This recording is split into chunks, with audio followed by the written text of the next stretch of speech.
Avant que le monde ne se couvre d'horloges, de montres et de calendriers mécaniques, le temps avait un visage vivant, sensible à qui savait l'observer. Il se levait à l'aube, discret et tendre, baignant le désert de ses premières lueurs roses et dorées. Il marchait lentement vers le zénith, imposant sa chaleur sans hâte, mais avec fermeté, rappelant que chaque effort devait respecter un rythme.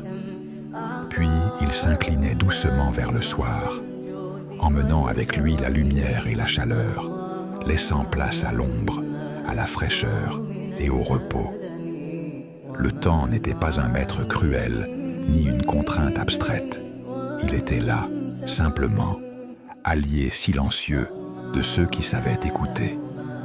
Entre le 6e et le 10e siècle, dans la péninsule arabique, mais aussi dans les oasis du Levant, de l'Égypte et de la Mésopotamie, les Arabes vivaient dans le temps, non contre lui.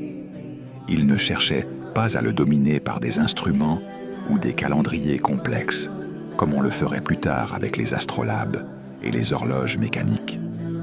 Le soleil n'était pas un décor, il était un guide. Ses déplacements déterminaient les heures des prières, des récoltes, des départs en caravane et des repas. La chaleur n'était pas un ennemi à combattre, mais une limite respectée, un signal que le corps devait écouter. La nuit, enfin, n'était pas vide.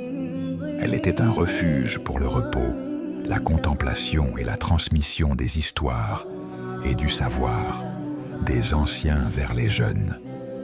Le corps humain, encore accordé à la nature, reconnaissait ces signaux sans les contester.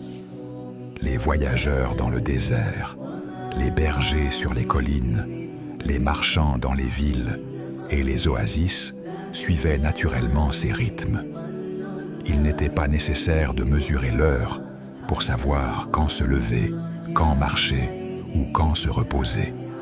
Le corps lui-même savait, parce qu'il avait appris à écouter les signaux du soleil, de la lumière, de la température et du vent.